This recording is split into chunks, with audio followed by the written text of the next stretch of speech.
Hello friends, नमस्कार। मैं विवेक कुमार एक बार फिर मदर इंडिया एकेडमी में आपका स्वागत करता हूं। तो आज हम पॉलिटी के अंदर संघ और राज्य क्षेत्र की जानकारी प्राप्त करेंगे।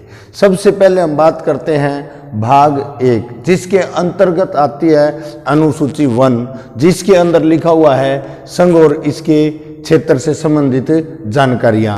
संघ और इसके क्षेत्रों से संबंधित जानकारियां।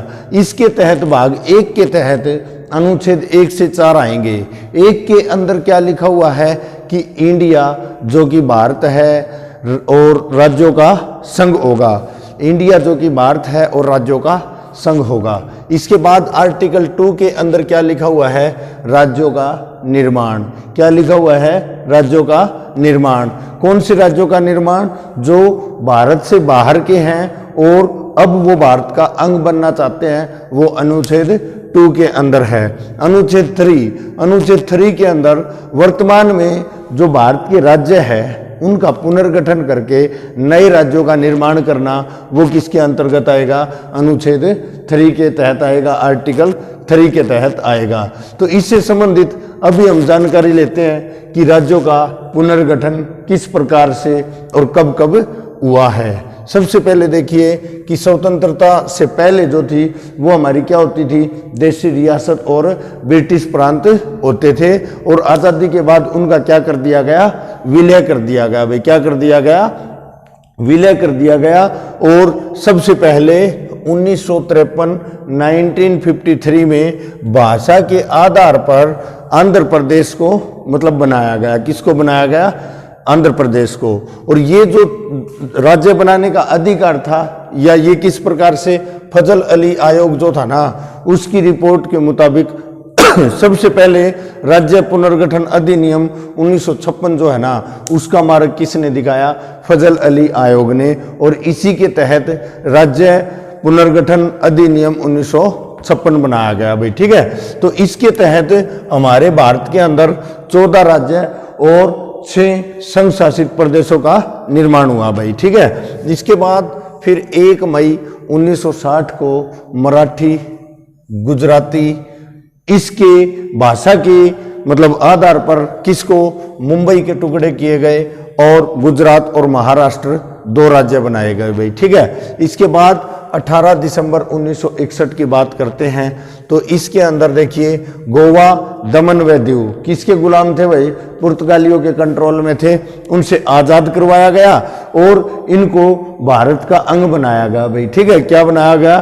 पूर्ण अधिकार मतलब भारत का हुआ इनके ऊपर, और भारत के प्रथम परिशिष्ट में शामिल करके भारत का अंग बनाया। कौन से संशोधन के तहत? 12वें संशोधन के तहत। इसके बाद फिर नागा आंदोलन होता है भाई भारत के अंदर। कब? 1 दिसंबर 1963 को, जिसके आधार पर असम से नागालैंड को क्या किया गया?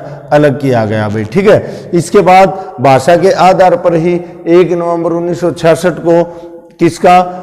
हरियाणा और पंजाब, यानी पंजाब के अंदर से हरियाणा अलग बनाया गया। और 25 जनवरी 1971 को पंजाब के अंदर से ही हिमाचल प्रदेश बनाया गया। और 21 जनवरी 1972 को मणिपुर, त्रिपुरा और मेघालय 3 राज्यों का निर्माण हुआ।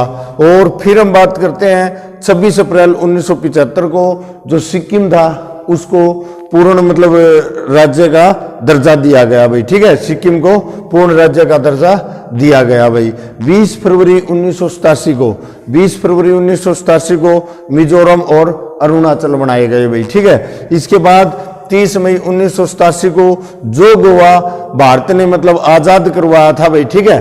कब? 1961 में उसको पूर्ण राज्य का दर्जा दिया। भाई इसके बाद सन 2000 में एमपी जो है, एमपी से छत्तीसगढ़, यूपी से उत्तरांचल यानी अभी उसका नाम उत्तराखंड है वो, और फिर बिहार से झारखंड, ये तीनों एक साथ मतलब क्या किए गए? 3 नए राज्यों का पुनर्गठन किया गया। किसका? छत्तीसगढ़, उत्तराखंड और झारखंड का। भाई ठीक है। इसके बाद हम बात करते हैं 2 जून 2014 को अंतिम राज्य मतलब जैसे अभी तक का जो है कि आंध्र प्रदेश से तेलंगाना जो है वो अलग किया गया। भाई ठीक है। इसके बाद हम बात करते हैं कि जम्मू एंड कश्मीर जो है वो हमारे संविधान के आर्टिकल 1 के मुताबिक 15वां राज्य था भाई, जिसको अनुच्छेद 370 और 35A के तहत विशेष राज्य का दर्जा मतलब प्राप्त था। और इसने मतलब है ना कब 26 जनवरी 1957 तक अपना आज़ादी से लेके 1957 तक मतलब इन्होंने अपना अलग संविधान बना लिया। और इसके बाद इन्होंने मतलब इसको लागू कर लिया। भारत का कोई भी मतलब जैसे रेजिडेंशियल वहाँ पर जाकर मतलब नागरिकता हासिल नहीं कर सकता। बहुत से मतलब 35 और 370 से विशिष्ट राज्य का दर्जा मिला हुआ था। लेकिन इसके बाद क्या होता है कि 5 अगस्त 2019 को इसकी मतलब जैसे घोषणा की गई कि इन दोनों की मतलब जो ये दोनों धाराएं है ना 370 और 35A ये समाप्त की जा रही है। और 31 अक्टूबर 2019 को इसका विशिष्ट राज्य का दर्जा समाप्त करके और भारत के राज्य के रूप में इसका मतलब दर्जा समाप्त करके इनको क्या बना दिया गया, 2 केंद्र शासित प्रदेश बनाए गए भाई, जिसका नाम जम्मू कश्मीर और लद्दाख रख दिया गया। लद्दाख की राजधानी लेह है और जम्मू कश्मीर की राजधानी क्या श्रीनगर के रूप में मतलब घोषित की गई है। ठीक है, इसके बाद दमन दीव वगैरह जैसे और नागर हवेली है इनको भी मिलाकर एक कर दिया गया है। तो वर्तमान में जो भारत के अंदर है ना वो कितने हमारे 28 राज्य और 8 केंद्र शासित प्रदेश रहेंगे। तो आज के लिए इतना ही स्टूडेंट्स, थैंक यू, जय हिंद, जय भारत।